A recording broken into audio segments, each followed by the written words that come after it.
Hey, it's Coach M here. For those of you that don't know me, I'm a certified life coach and master NLP trainer with over a decade of experience helping parents and teenagers navigate the teenage years. I believe in using actionable tools and strategies that get real results. In today's video, we're talking about discipline and setting consequences for your teenager. A lot of parents wonder how to set consequences so their teenager will stop or start doing a behavior that the parents want them to. This can be a little tricky sometimes, but in this video, I'll give you the 5 steps that you need to take to set appropriate consequences with your teenager. Coming up.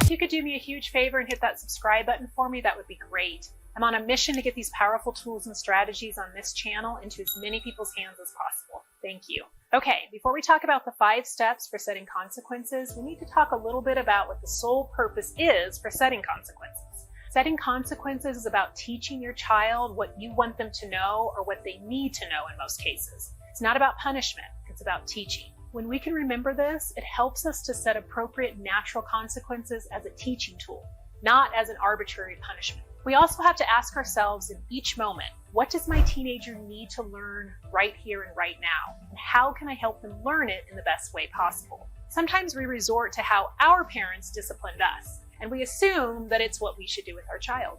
But if your parents didn't do these 5 steps that I'm going to give you, then I want you to rethink following the same form of discipline that your parents used with you, because there is a better way. Step number 1, set the expectations of consequences ahead of time. Make sure the rules in your home are made clear and you've discussed with your teenager the consequences if those rules are not followed. Let your teenager know that having their phone, using the internet, hanging out with friends is a privilege. And the more that they show responsibility by doing their chores when asked, turning in all their assignments for school, studying for tests, helping with dinner, the more privileges they get. And clearly explain to them what that means. It means more time gaming with friends, more time hanging out with friends, more time using the car. And of course, the less responsibility they show, the less privileges they get. Now, you want to be careful here because children will make mistakes. They'll forget to do things that you ask them to do. So when this happens, go over the expectations with your teenager and let them know that they have a choice and that every choice has a consequence, but the choice is up to them. This way, you're not caught in a power struggle. You're actually giving them control over their choice. Step 2, remove the emotion. This one is hard for us parents because we can easily be triggered by something our teenager does that we feel is not okay. When our emotion about a situation isn't processed, we end up making the whole thing worse, and our teenager will feel like we're trying to control them, which does one of 2 things. It either makes them resist us and push back at us. This can look like your teen yelling at you, talking back to you, throwing things, slamming the door, leaving the house. Or it can make your teen get really good at hiding the very things that you don't want them doing. Removing the emotion means that we process through the emotions we feel before talking to our teenager or before setting any consequences. We need to make sure that we're releasing the emotion around the misbehavior and removing the emotion around what we expect the outcome of the situation to be. If you need help learning the best way to process your emotions, check out the video here and it's linked in the description below. Effectively processing your emotions is one of the most important steps to take when it comes to managing your teen's misbehavior and setting effective, appropriate consequences. Step number 3, seek understanding. This next step, once you're calm, is to have a conversation with your teen that elicits you understanding what's going on with your teenager and also helps your teenager understand how you feel. For this part, you'll want to practice the give-ors communication method. If you're not sure what this is, check out the video here and it's linked in the description below. Using open-ended questions, affirmations, and reflections is key to gaining understanding and helping your teen analyze and think deeply about the choices they've made and the choices they want to make in the future. Remember, the goal here is to help your teenager learn what they need to learn from the situation. So you may want to start the conversation by saying something like this. Help me understand what happened here. I'm a little confused as to why this happened. Help me understand. I'll be honest, I'm a little shocked about what happened. Help me understand what you were trying to accomplish in this situation. You'll want to make sure that you have a neutral, matter-of-fact tone without any judgment or emotion. You want to ask these questions in a curious way because, again, you're seeking to truly understand what's really at the root of the issue. Step number 4. After you have the heart-to-heart conversation with your teenager, and you have a better understanding of what your teen's unmet needs are, you're then going to take some time to think about an appropriate consequence that fits the misbehavior and ultimately helps your teen learn from the situation. Before choosing a consequence, you'll want to ask your teenager these two questions. First question, what do you believe the consequence of your choice should be? Now, by asking this question, it doesn't mean that you're going to necessarily choose the consequence that they suggest, but it does give you a chance to enter into more of a conversation around what consequence is fitting for the behavior. And it allows you to see it a little more from their viewpoint. Second question asked, considering the decision you've made and after talking with me about it, what do you believe you still need to learn from this whole situation? This question allows your teenager to think more about why they did what they did and what they need in order to avoid this behavior in the future. It also gives you more insight into choosing a consequence that helps them learn what they still need to learn. Something to think about. Sometimes a natural consequence is already taking place. Like if your teenager cuts class and the principal talks with your teen and gives them detention. Or if your teen is caught vaping and the police get involved. Your teen may have to do community service or attend a drug prevention class.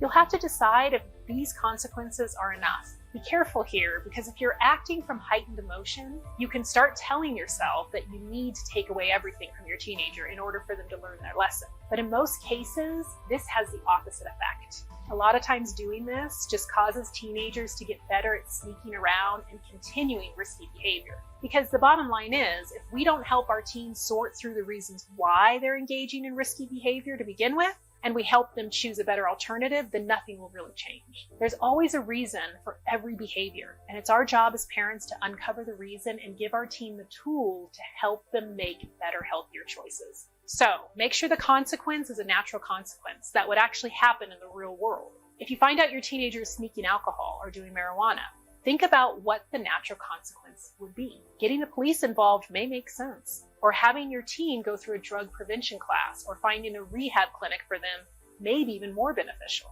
Another example, if your teenager keeps staying out past curfew, think about how this would play out naturally. If the police were to catch them, their license would be suspended and they would probably receive a fine. So maybe the most appropriate consequence is to take away access to the car until they can manage their time when they're out with their friends.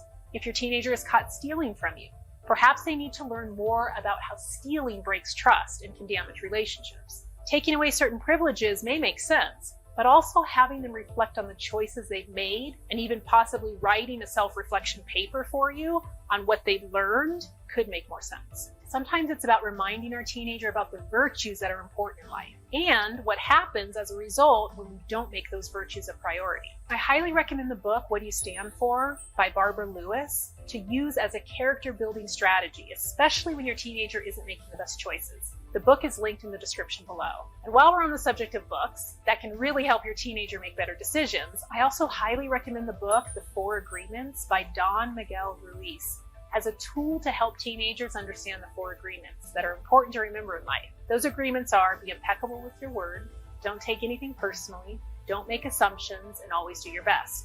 This is a great book to use when your teenager has forgotten one of those principles.